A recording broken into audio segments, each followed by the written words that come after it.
I guess my question in all of this, because it was a fight back in my days in the legislature, there were different farm groups. There were people lining up against certain, and they weren't doing it based, Laura, on science. When they came to us as politicians and they said, you've got to ban genetically modified foods, they weren't afraid of the science of it. That wasn't their argument. What they were basing it off of is whether or not it would close markets in foreign markets, that certain countries were going to ban genetically modified foods. And so I'm curious, and I'm going to throw this one to you, Luther. How does the world embrace this?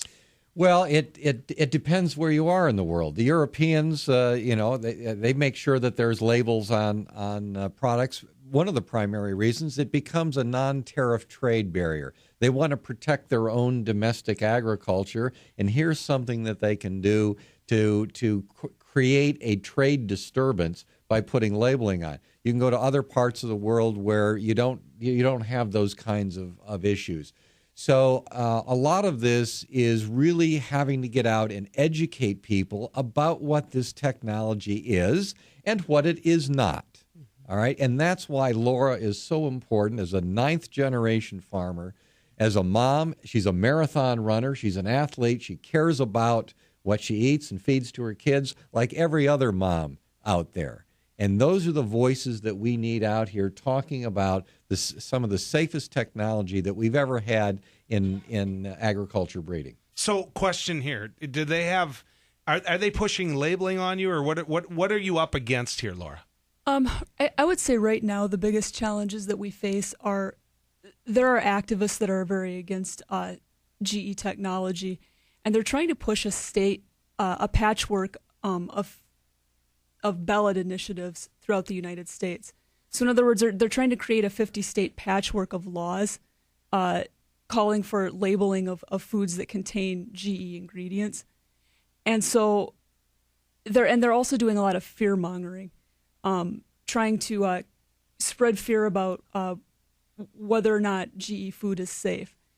And so one of the biggest concerns I have is about food labeling. I don't think that there should be mandatory labeling for foods that contain genetically engineered ingredients.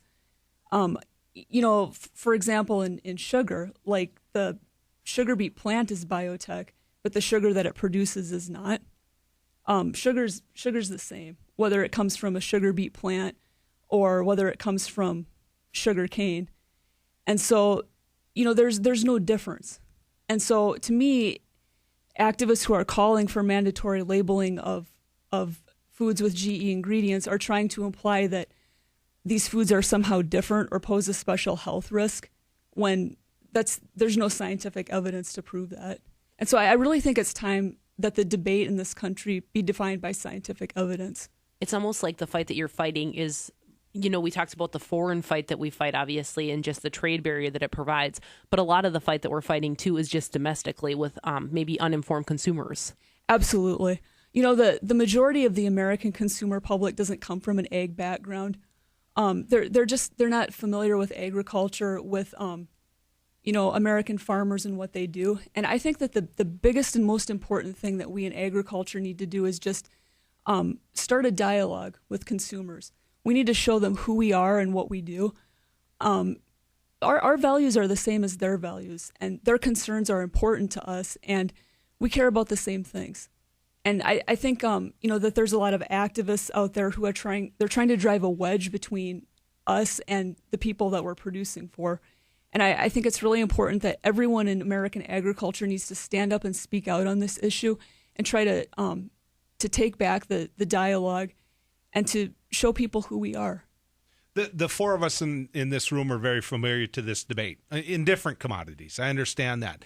But for you just said something, for the, it might be GE beet, but it isn't GE sugar. Okay, so really Yes. What we're talking about is the pure science of what you consume as a consumer.